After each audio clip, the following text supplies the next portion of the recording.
any words or any comments lang po sa trabaho po ng Macho Woodworks, sa mga accomplishment natin, any experience po or any comments lang po sana, sir. Di ba talaga maisip yung mga design nila? Tsaka sakto, kaya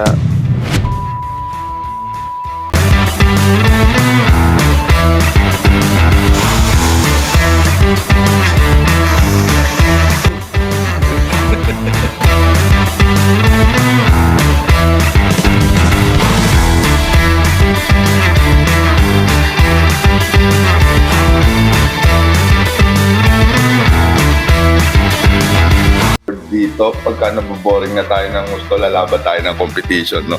Alright.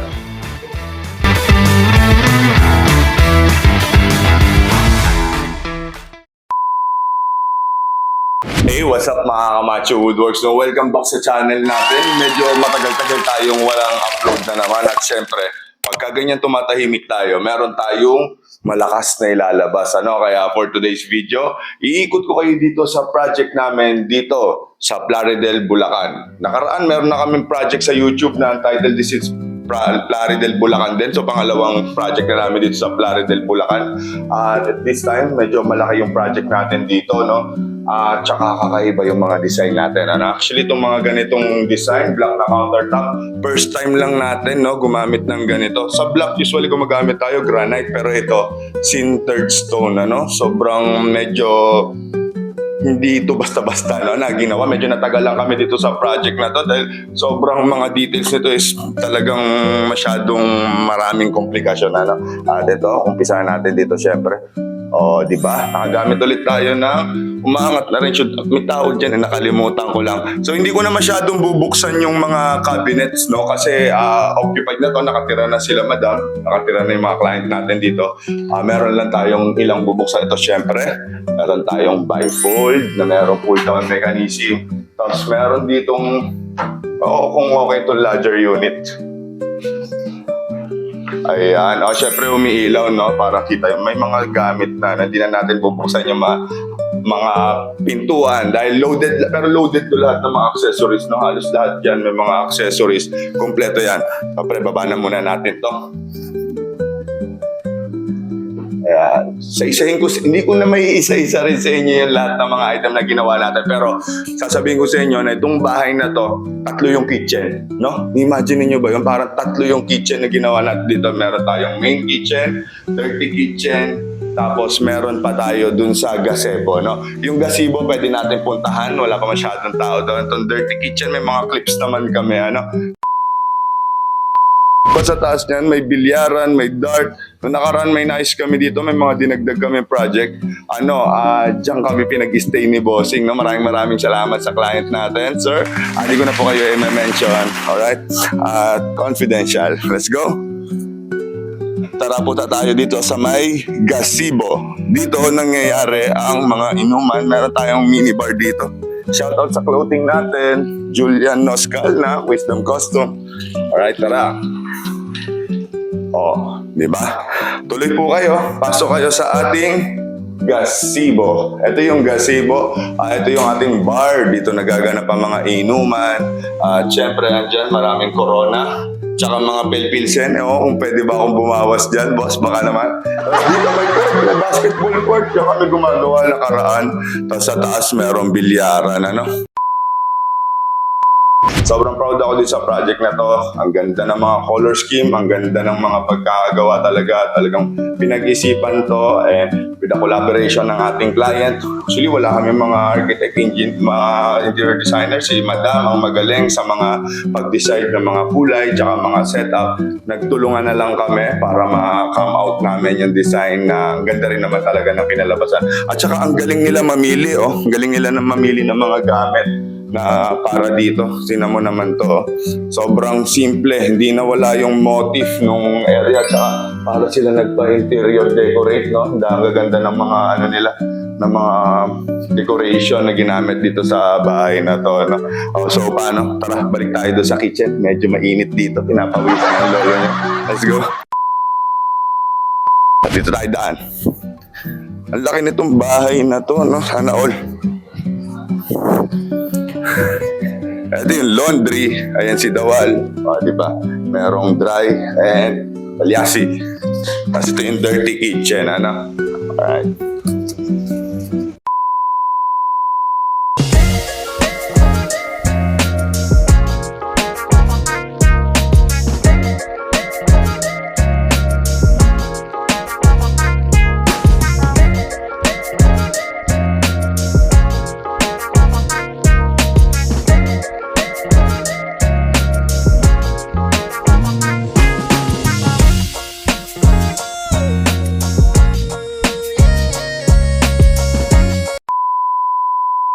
Siyempre, napagbigyan pa tayo ng pagkakataon na makaakyat sa second floor. Ano? Ikutan natin yung boys room na dalawa.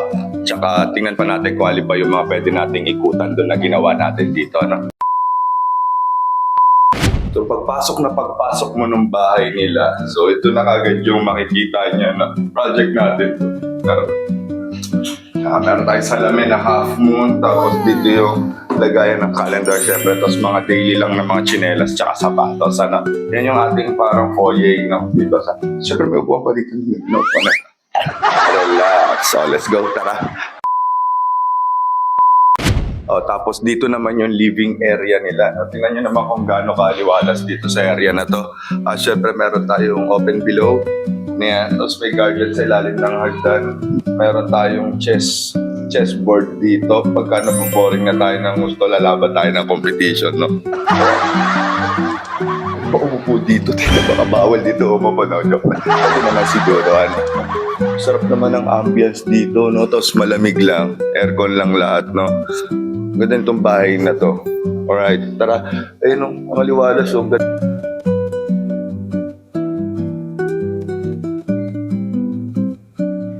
Ganda ng kulay ng kanilang curtain, no, di ba? Ilaw na pang malakasan. And then tara, kaya tayo. Let's go. So ayun, tara. Pasukin natin yung room ng dalawang boys dito sa bahay na to. No? Room 1 and room 2, tara. Napagbigyan tayo na pwede natin silipin yung mga ginawa natin dito, right? Nakalock.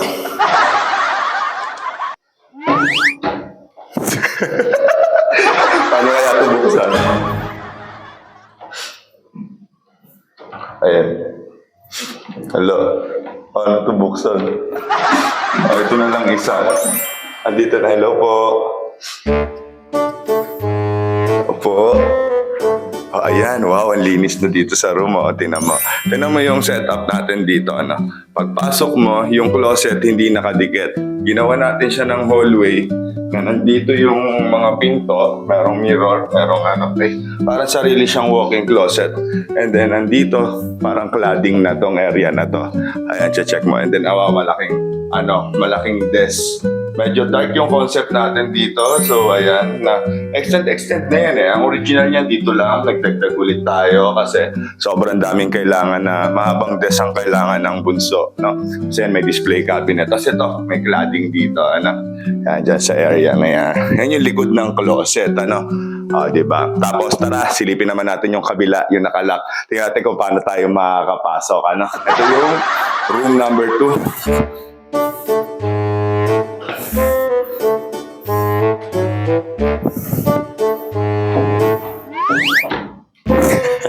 Ayaw talaga. Kuya Joaquin, paano bubuksan tong room nyo? Nakasara. Kuya Joaquin, paano buksan yung room mo? Rolling. Kailangan natin kumuha ng tulong. Ito, ako nagkabit niya ito. Kailangan natin.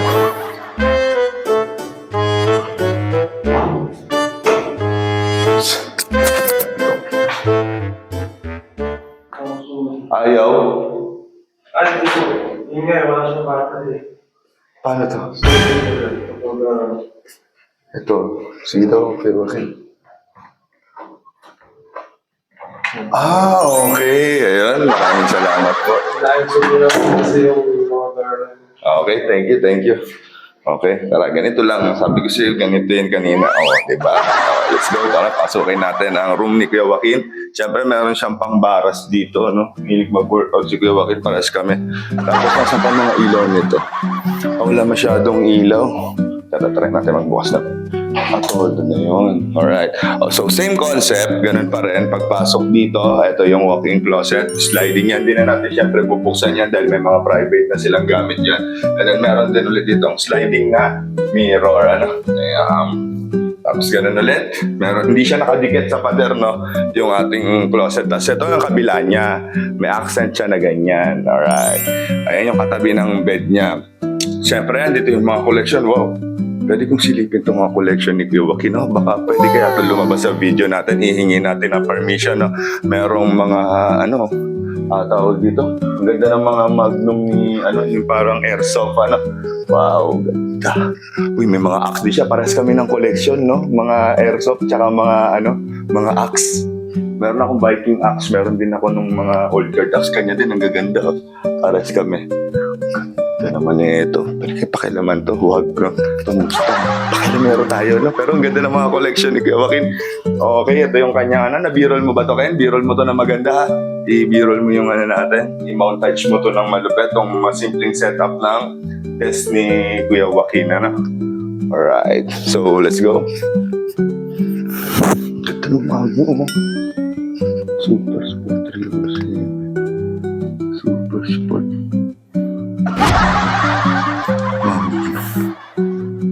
Kanta. Let's go. Okay, maraming salamat kasi napagbigyan tayong pumasok po sa mga room. At least napakita ko sa inyo yung natin. Meron pang masters tsaka may girls room kaso occupied na siya. Hindi na talaga tayo pwedeng pumasok pa doon. Sobrang nakaka-istorbo na tayo dito sa bahay na to. Meron naman tayo mga montage. May mga b-roll naman tayo. Pakikita natin sa iyo. Alright. At syempre, ayun, bago tayo mag-outro, magbi-b-roll ba muna? O mag-outro muna tayo bago mag-b-roll? Syempre, mag-outro na tayo. Hindi na natin masyadong patatagalin itong video na to. At dahil nang istorbo lang tayo dito sa bahay nila, pumunta lang tayo dito. Bumiyahe tayo, nagpaalam tayo na mag-shoot tayo ng vlog. Kasi hindi pwedeng hindi ko ilabas talaga sa YouTube tong itong mga item na to, Talagang first time lang natin mag-release ng ganitong color scheme. Well, hopefully masundan to. Masundan yung mga ganitong setup na kitchen, Medyo madalas kasi laging white yung mga countertop natin. Ang mga client kasi laging takot sa black na countertop. Pero ito, ayan, at least napakita ko na sa inyo na ito yung itsura pagka black yung countertop ng kitchen, At syempre, hindi lang yan sa countertop. Syempre, nasa puso din yan, ng pagpafabricate. Kailangan talaga pulido. Tapos, ayan, sintered stone. Medyo, maselan itrabaho. Kaya kailangan laging may allowance tayo sa materyales para ma-perfect natin yung bawat area natin, So, ayun. So, ang hirap iwan itong project na to. Sobrang kudos po sa ating client sa mga magagandang decoration nila. Ang gaganda ng mga, ng mga interior decorative material, Nakakatuwa naman. Siyempre, ayun, hindi na rin kami magtatagal. Magpapaalam ako sa inyo. Subaybayan nyo pa yung mga ibang video namin, Marami pa kaming ilalabas. At saka kayong mga subscribers natin dito sa YouTube, pasyalan nyo rin naman yung Facebook natin. Meron tayong Facebook page, meron tayong Instagram. Macho Woodworks lang din. Medyo active kami sa Facebook at sa Instagram. Naglalabas kami kasi ng mga short clips, yung mga reels. Nandun yung mga reels namin. Kaya kung kayo dito lang sa YouTube nag-aantay, pasensya na po kayo kasi minsan once a month lang kami nakakapag-upload. Mas nakakapag-produce kami ng maraming video sa Facebook at saka sa Instagram. Follow nyo rin kami doon. Pero meron kaming ilalabas na series susunod. Abangan nyo. Meron kaming project sa Ayala Alabang. Medyo malaki yung project.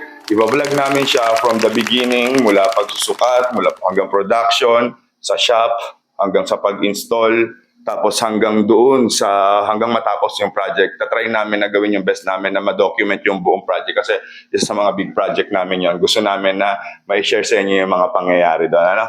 So maraming salamat sa panonood. Siyempre huwag nyo kalimutan i-hit yung subscribe button, i-share nyo na rin tong video na to para makita ng mga kaibigan at kamag-anak nyo na gusto magpagawa ng mga ganitong cabinet. Maraming salamat sa walang sawang pagsuporta sa Macho Woodworks. See you guys next time. Paalam! Any comments lang po sa trabaho po ng Macho Woodworks, sa mga accomplishment natin? Any experience po or any comments lang po sana, sir? Ayun po. Ang na-notice ko po sa kanila is talagang napakabilis po talaga nila magtrabaho. Napakaganda yung mga cabinets na designs na di mo akalaing pwede magawa. Kaya na-amaze ako din. Sabi ko, pwede pala sa mga cabinet. Ang galing na naisip nila dito. Di ba talaga maisip yung mga design nila tsaka nag-work talaga. Pag may pinagawa ka rin talaga na gusto mo design, gagawin nila eksakto-eksakto. Kaya, in short, amazing talaga yung ginawa nilang work. Maraming salamat po, sir. Thank you very Thank you, much. Renzo. And enjoy niyo po yung inyong bagong bahay. God bless your home and your family po. Maraming salamat Thank you. po, sir. Nice doing business with you po. Alright. Thank you po. Thank you.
Hindi mawawala, syempre na aalis na lang tayo dito na hindi tayo pinagmerienda, no? So, shout out kay Sir Ivan at Sir Marlon, no? Maraming salamat sa ano natin. Shout out kayo, baka may gusto kayo batiin.